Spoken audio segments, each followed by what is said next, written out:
Meus irmãos, a partir de hoje eu vou começar uma série de sermões sobre Lucas capítulo 15, a partir do verso 21, a famosa parábola do filho pródigo.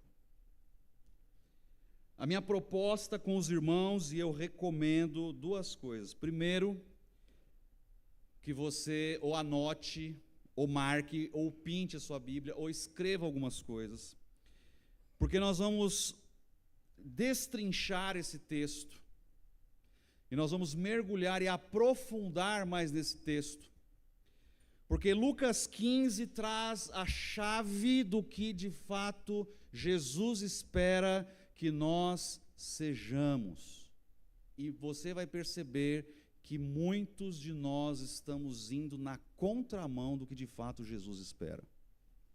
A começar pela interpretação equivocada desse texto. Vamos ler? Lucas capítulo 15, verso 11, diz assim. Em primeiro lugar, quem está com a Bíblia aí, na sua Bíblia tem título, não tem? O que está escrito na sua Bíblia? Qual é o título que colocaram? Parábola, filho pródigo, filho perdido. Você sabe que esses títulos que estão aí na sua Bíblia, até mesmo a divisão dos versículos, você sabe que isso não é bíblico, né? Você sabe que isso não foi Jesus que falou, nem o Espírito Santo. Você sabe que isso foi o homem que fez, que não estava para facilitar a leitura. Então, esse título, a parábola do filho perdido, foi o homem que colocou aqui. E ela está errada. Ela está errada. Verso 11. Jesus continuou. Um homem tinha 2 filhos. O mais novo disse ao seu pai: Pai, quero a minha parte da herança. Assim, ele repartiu sua propriedade entre eles. Não muito tempo depois, o filho mais novo reuniu tudo o que tinha e foi para uma região distante. E lá desperdiçou os seus bens, vivendo irresponsavelmente. Depois de ter gasto tudo, houve uma grande fome em toda aquela região e ele começou a passar necessidade. Por isso, foi empregar-se com um dos cidadãos daquela região, que o mandou para o seu campo a fim de cuidar de porcos. Ele desejava encher o estômago com as vagens e de alfarrobeira que os porcos comiam, mas ninguém lhe dava nada. Caindo em si, ele disse: Quantos empregados de meu pai têm comida de sobra, e eu aqui morrendo de fome? Eu me porei a caminho e voltarei para meu pai, e lhe direi: Pai, pequei contra o céu e contra ti. Não sou mais digno de ser chamado teu filho. Trata-me como um dos seus empregados. A seguir, levantou-se e foi para o seu pai.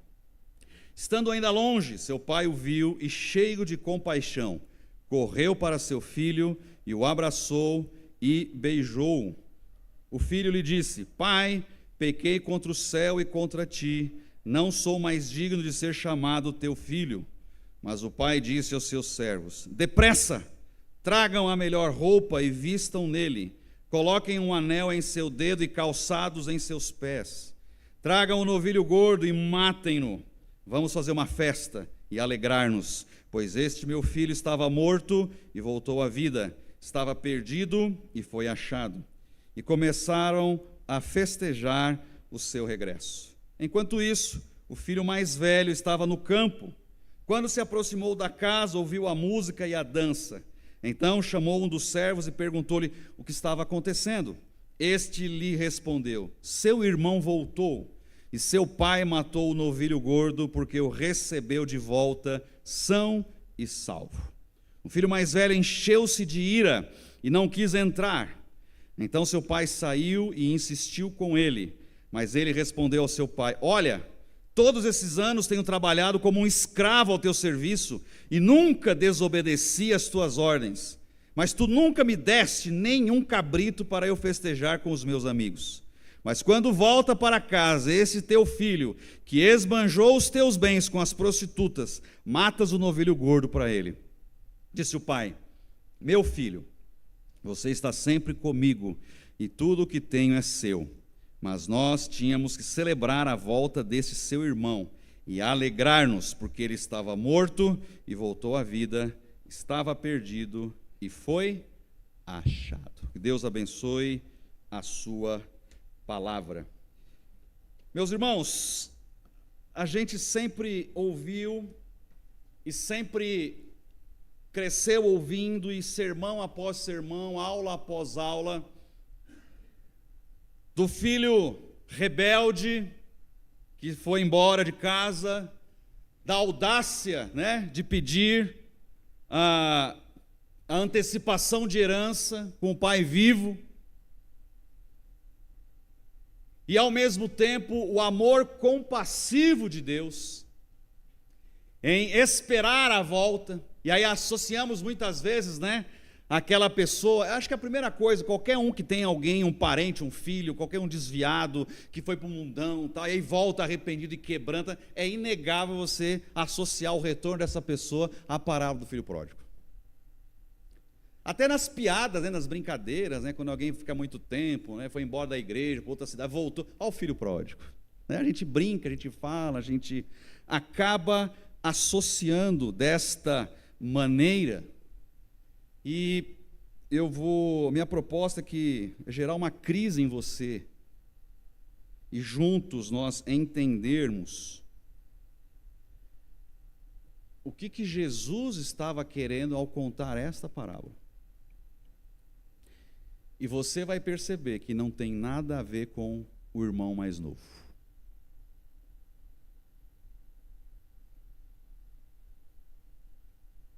Lucas vai começar a narrativa dizendo que todos ali, mestres da lei, fariseus e os republicanos, na verdade os republicanos e pecadores, eles estavam se reunindo para ouvir a Jesus.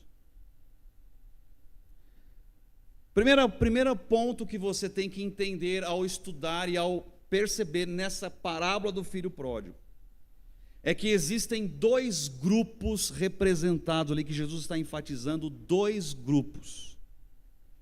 Você tem os publicanos e os pecadores, e este grupo ele é representado na parábola pelo irmão mais novo, e você tem o outro grupo que são os fariseus e os mestres da lei, que na parábola são representados pelo irmão mais velho. Isso aqui é fundamental você não esquecer, para você entender tudo que eu vou pregar aqui nos próximos domingos e entender onde Jesus quer chegar com isso. Interessante que o que eu vou falar aqui não é regra, mas há uma tendência, Geralmente famílias grandes, famílias que têm mais irmãos, a tendência muitas vezes é que o irmão mais novo é aquele que vai andar de forma irresponsável, É aquele, por exemplo, que sai de casa, é aquele que, de repente, abandona a moralidade da família, é o que dá, às vezes, dá trabalho, dá dor de cabeça. Como eu disse, não é regra, mas talvez há uma tendência para caminhar desta forma. No contraponto, já o irmão mais velho, o primogênito, é aquele, de certa forma, que está preso às tradições, a moralidade da sua família, é aquele que logo cedo já foi colocado lá para trabalhar, é aquele que exala responsabilidade. No caso aqui, nós temos os fariseus, e eram aqueles que estudavam as escrituras, eram aqueles que adoravam com fé, oravam com frequência. E quando você começa o versículo dizendo que os pecadores e publicanos estavam se reunindo para ouvi-lo. O se reunir aqui para ouvir Jesus representa que havia uma frequência com que os pecadores e fariseus procuravam estar com Jesus para ouvi-lo. Havia um interesse. Se fosse nos dias de hoje, eles estavam no grupinho do WhatsApp, barbudo está aqui, vai falar, vem, corre, e mandava lá, daqui a pouco, já estavam lá para ouvir a Jesus. Então nós temos aqui, o próprio Jesus começa a contar que este grupo tem interesse em ouvir, em contraponto aos mestres da religião, aos fariseus, porque veja só aí no capítulo 15, o verso 2. Veja o que diz aí o verso 2.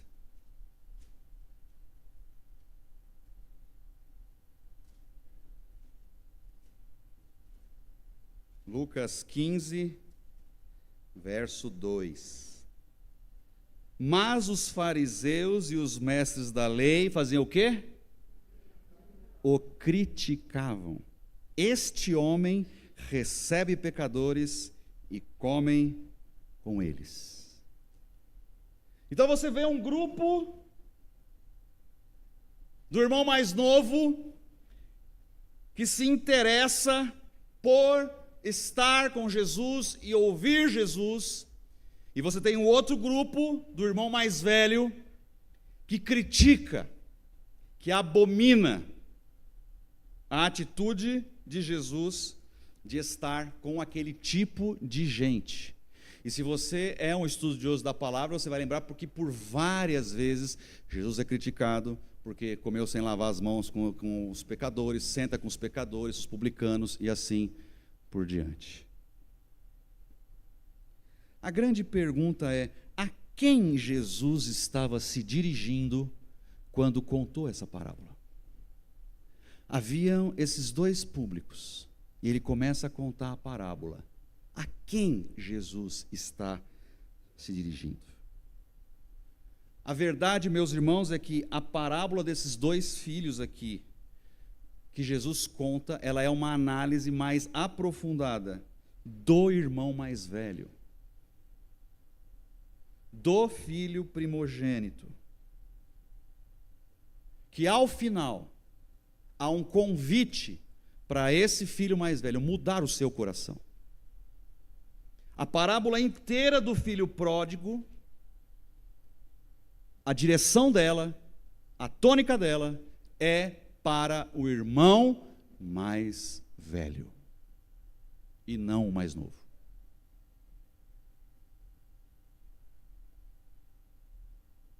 Não está focada naquelas pessoas que são pecadoras, que vivem de forma aleatória,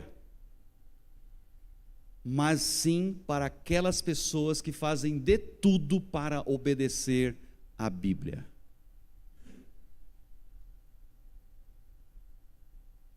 Interessante você observar que depois que Jesus conta essa história, você não vê um quebrantamento daqueles que representavam os irmãos mais velhos. Você não vê um grande mover entre os mestres da lei, os fariseus, os religiosos. Ao contrário, quando Jesus conta essas histórias, gera neles o quê? Furor, ira, mágoa, porque de certa forma eles se sentiram atingidos de cheio, como se Jesus estivesse afrontando eles. E uma realidade que precisamos ter, irmãos, é que tanto o irmão mais velho como o irmão mais novo, eles estão entre nós, na sociedade que a gente vive, e muitas vezes nas nossas famílias. Em cada igreja tem um irmão mais novo e um irmão mais velho. Você vai ver que o irmão mais velho é aquele que geralmente agrada os pais, exerce o papel de ser responsável, obedece, é obediente, faz de tudo ali. E os irmãos mais novos, como eu já disse, aqueles que tendem a ser rebeldes, espíritos livres, preferem a companhia e admiração de seus pares do que de sua família, daqueles que o criticam, daqueles que não entendem a forma de ser, a forma de pensar, a forma de viver. O irmão mais velho geralmente ele cresce e vai arrumar um trabalho convencional, perto da sua família, criar raízes perto da mamãe e do papai. E o irmão mais novo prefere ir embora para bairros tumultuados, vivendo perigos, badalados, não está nem aí para nada. Interessante você observar que isso que Jesus está contando aqui tem impacto direto na nossa sociedade. Por exemplo, se você for lembrar das aulinhas de história, no começo do século XIX, houve a Revolução Industrial, tivemos a grande industrialização, e com a grande industrialização surgiu uma classe social chamada o quê? Burguesia. E a burguesia, o que ela queria? Ela queria se tornar legítima e queria impor naquela sociedade uma ética dela, que consistia em trabalhar um trabalho árduo e numa retidão moral. E muitos não se encaixavam naquilo, e em resposta a essa rigidez e ao mesmo tempo hipocrisia da burguesia, muitos se insurgiam, e aí começaram a surgir bairros boêmios. A boemia é um contraponto da burguesia. Você vai ver a burguesia sendo o irmão mais velho e a boemia sendo o irmão mais novo.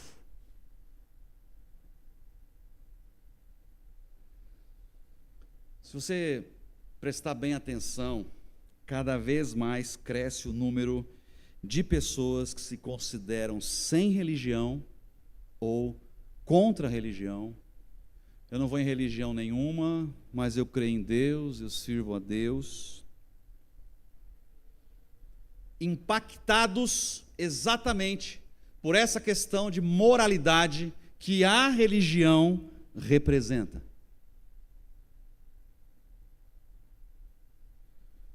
Mas, por outro lado, tem uma turma que tem percebido uma crescente afronta aos bons costumes. Tem visto que esse liberalismo, esse relativismo moral, esse liberalismo tem dado em cheio contra os bons costumes, contra os bons princípios. E vão se organizando de forma sistemática para que possa manter isso, para que possa voltar aos valores. E nisso há uma negativa muito clara à posição dos irmãos mais novos, assim como os fariseus faziam. Meus irmãos, isso que eu acabei de falar aqui é o que nós estamos vendo hoje na política. Você tem a ala do conservadorismo, que desde a última eleição do Bolsonaro vem numa crescente, e aqui eu não estou puxando viés político, contra a questão da esquerda, que tem políticas liberais e muitas vezes contra questões da Bíblia, da palavra, e você tem o nós e os eles, nós e eles, numa questão muito clara, irmão mais novo contra irmão mais velho. Muito claro. Então, quando Jesus conta a parábola do filho pródigo, ele está dizendo algo que nós vamos ver na sociedade, dentro da igreja, na política, que a história conta que já vivemos, e vamos continuar vivendo, dentro da família. E a grande pergunta nisso, né? De que lado Jesus está?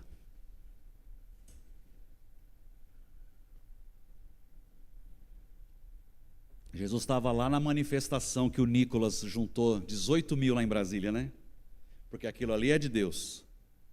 Mas não teve poder o suficiente de segurar aquele raio lá que acertou uma galera lá, né? Isso se não foi o Eterno que mandou aquele raio. Não brinquemos com Deus. Não brinquemos com Deus.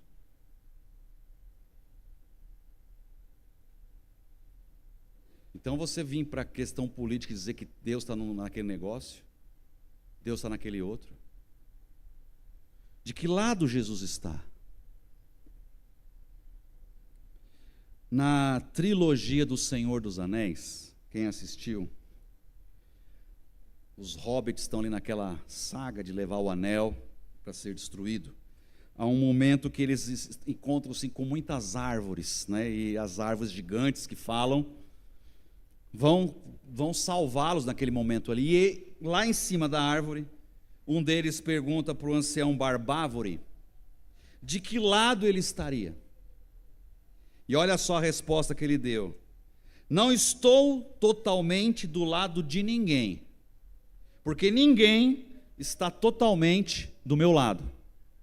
E há algumas coisas, é claro, de cujo lado eu absolutamente não estou.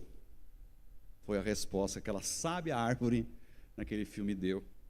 E que, se nós olharmos a parábola, muito provavelmente é também a resposta de Jesus. Você não vai ver Jesus se colocando ao lado dos religiosos, como também você não vai ver Jesus se colocando ao lado do irmão mais novo, indicando que um dos caminhos, qualquer um dos dois caminhos é o correto. Mas, porém, contudo, entretanto, a tônica da parábola que o Jesus nos mostra é que o moralismo religioso é uma condição de morte espiritual. Repita assim comigo: o moralismo religioso é uma condição de morte espiritual. É por esse caminho que Jesus quer provocar aquele seu auditório, contando esta história. Nós temos que tomar cuidado e prestar atenção, porque quando o cristianismo surge, quando o evangelho surge, você não tem Jesus preocupado em criar uma religião e nem transformar este movimento em algo moralista. Mas com o passar dos anos, nós, desde lá que Jesus subiu ao céu e a igreja começou, nós fomos transformando a igreja numa entidade moralista.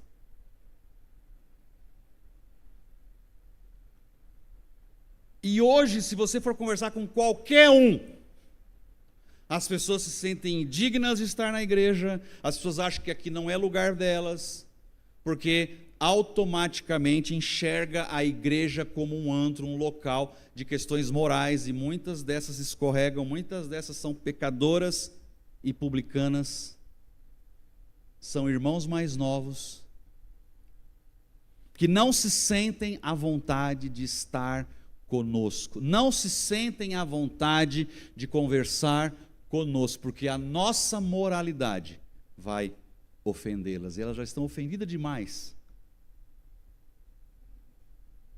para mais um pouquinho a gente ofender.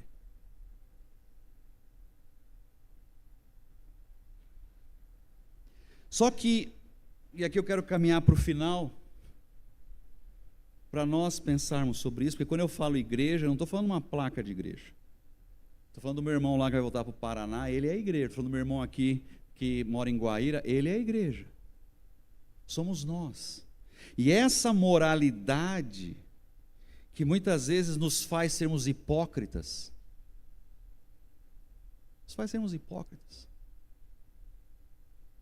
impacta diretamente o nosso relacionamento com as pessoas. Principalmente quando nós olhamos o que o outro está fazendo e julgamos e metendo o dedo, mas nós estamos fazendo a mesma coisa, só que ninguém está vendo.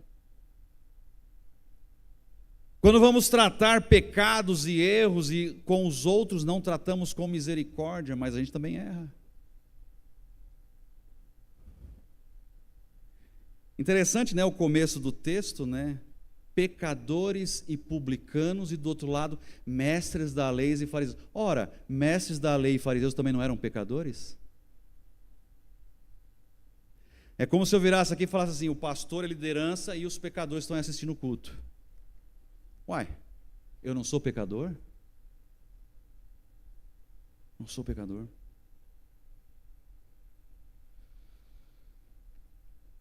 Se você for começar a ler e mergulhar de fato nas Escrituras,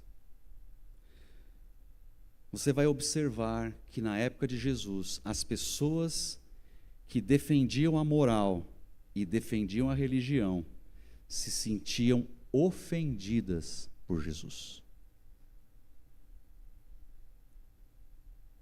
E as pessoas que não estavam nem aí para a moralidade, não estavam nem aí, eram aquelas que se sentiam intrigadas e queriam conhecer mais Jesus, e queriam ouvir mais de Jesus, e se sentiam atraídas por Ele. Quer ver um exemplo? Jesus teve uma pessoa religiosa e uma pessoa que foi rejeitada por motivo sexual. Estava lá em Lucas capítulo 7. Você teve outra situação envolvendo motivo racial, lá em João capítulo 32. Até mesmo motivo político, lá em Lucas 19. E sempre a pessoa que é rejeitada na sociedade é aquela que se identifica com Jesus. Diferentemente como aquela pessoa que se identifica como o irmão mais velho, que se sente ofendido e que rejeita, e que no final vai pedir o quê? Crucifica-o.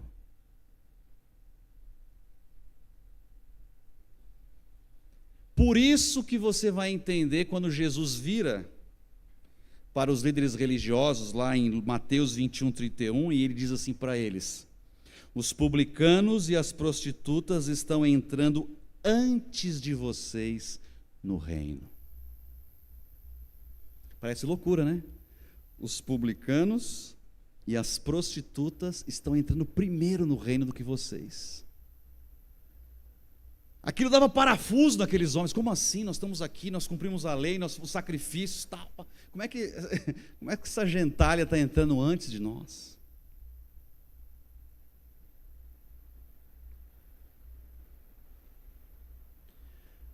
Eu quero encerrar essa primeira mensagem, essa primeira provocação,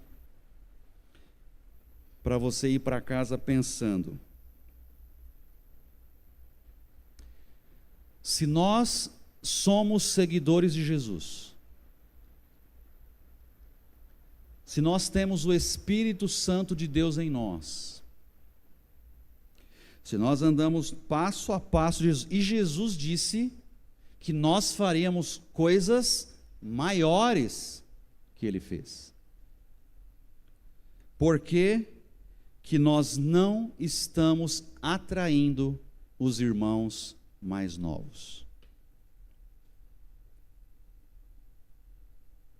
Por que você não está atraindo irmãos mais novos no seu círculo de amizade, no seu círculo de relacionamento?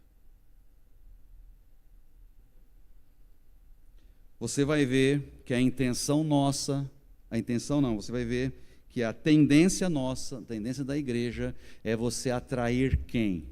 Conservadores, convencionais, moralistas. São essas pessoas que vão procurar as igrejas. Talvez procure você para se relacionar. Os liberais, os libertinos, os marginais, os humilhados querem distância da igreja. Por quê? Se quando Jesus esteve aqui, eram eles que queriam, era inverso, eles queriam estar com Jesus e os religiosos não. Isso tem que nos fazer pensar, isso tem que mostrar a nós que nós estamos equivocados muitas vezes na forma que enxergamos a palavra. Estamos equivocados nas coisas que nós pregamos, estamos equivocados naquilo que nós ensinamos, estamos equivocados muitas vezes nas palavras que saem de nossa boca. Talvez palavras que Jesus nunca proferiria. Palavras duras, palavras de lei, palavras de rigor. E eu espero de coração que você venha no próximo domingo para ouvir a continuação e venha no outro, porque eu não estou aqui pregando que vai virar festa do caqui isso aqui, não. Não. Mas é a forma de nós enxergarmos e de vermos o mundo, as pessoas, de olharmos nós mesmos sobre a ótica de Jesus, a começar a entender que eu e você, aqui nessa igreja, neste momento, somos o irmão mais velho. E a parábola do filho pródigo não é direcionada ao irmão mais novo que saiu. Então, na verdade, por que eu disse que está errado aí? Porque não é o filho perdido. Nesta parábola nós temos 2 filhos perdidos. E o pior de todos é aquele que se perdeu dentro da casa do Pai. E esse representa eu, representa você. E é nisso que nós vamos caminhar no próximo sermão, para nós entendermos os demais pontos da parábola do filho pródigo. Mas por hora, eu queria que você pensasse sobre isso. Por que eu não atraio aqueles que a religião rejeita? O que eu tenho que mudar em mim? O meu discurso. Você quer ver uma coisa de coração? Se alguém, muitos acham que pregar o evangelho é dizer para a pessoa o que ela tem que abandonar.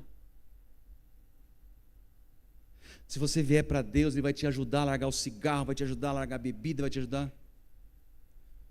Isso é discurso moralista.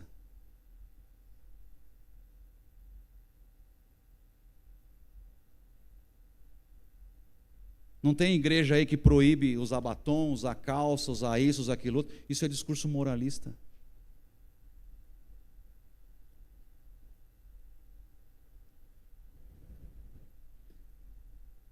Nós evangelizamos de forma errada. Aí depois você não sabe por que não ganhamos, porque nós somos moralistas na forma que nós falamos. E moralista é aquilo, nós temos uma moral, uma ética e uma moral cristã, uma listinha de tabela. Se você cumprir pá. Você nunca viu Jesus fazendo listinha de cumprimento de regras, viu? Você viu alguma coisa na Bíblia sobre isso? Você não viu, você não vê. Então a pessoa está ali, você vem com uma mensagem que ela já tem que largar tudo. Eu não, aqui onde eu estou aqui com o meu irmão mais novo, gastando a herança, está bom demais, não tem que largar nada.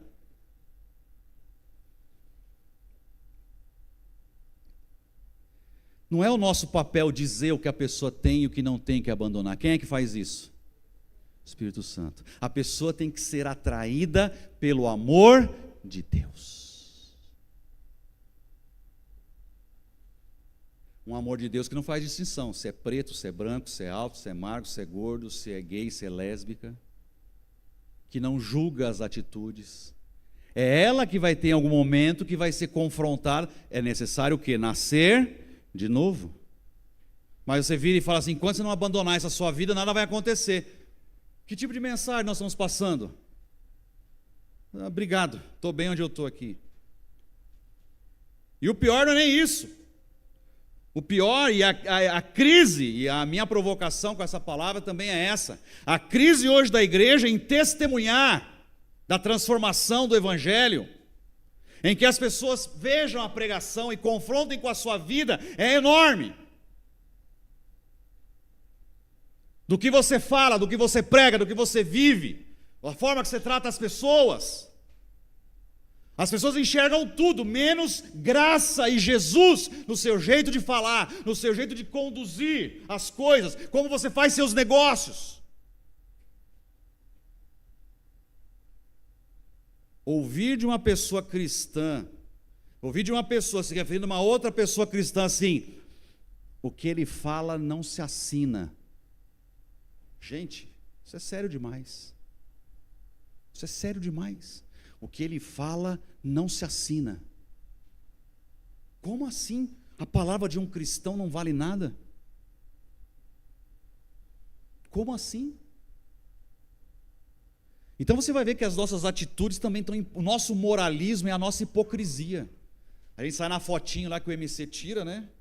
Eu com a minha fantasia de pastor aqui, lindinho, bonitinho, terninho e gravata, lá cantando carga espiritual. Mas no dia seguinte eu estou lá na prefeitura, maltratando, falando mal, alto, gritando com funcionário, que não sei o quê, porque o meu direito... Pá, pá, pá, pá.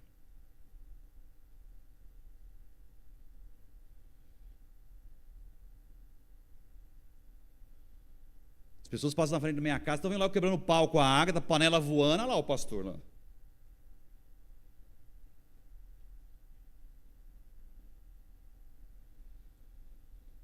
Mas a gente se enche de crente para criticar aquele que saiu para a farra, aquele que saiu não sei o quê, e elas falam assim, lá, ali vai um hipócrita. Ali vai alguém que está me criticando, eu sei que fala mal de mim, eu sei que fala não sei o quê, mas olha lá o comportamento dele. Olha lá o que ele está fazendo. Então, meus irmãos, a parábola do filho pródigo é para mim e para você, não para aquele que está desviado. E eu queria de coração que nós ficássemos juntos nesses domingos, porque Deus me confrontou muito com essa parábola. Eu confesso que não tinha essa visão, não tinha esse entendimento ao estudá-la, e muita coisa mudou dentro de mim ao ver de fato a verdade. E você vai ver, e talvez você entre até em crise, de que o que você viveu até agora de cristianismo não tem nada a ver com o que Jesus espera. Mas é libertador você encontrar a verdade e conhecer a verdade. Que Deus nos abençoe nessa noite. Durante a semana, reflita e leia de novo Lucas 15. Guarda aí, Lucas, nós vamos ficar bons domingos juntinhos, grudadinhos em Lucas 15. Deixa Deus ir falando com você. Deixa o Espírito Santo ir conversando com você sobre esta parábola, né? Dizem que Lucas 15 é o achados e perdidos da Bíblia. Como? Pode mencionar. É para cá, ó. Lucas 15 disse que é achados e perdidos da Bíblia. Porque não foi só o filho que se perdeu. Foi a dracma perdida, foi a ovelha perdida. E Jesus está dizendo tudo a mesma coisa. Tudo a mesma coisa.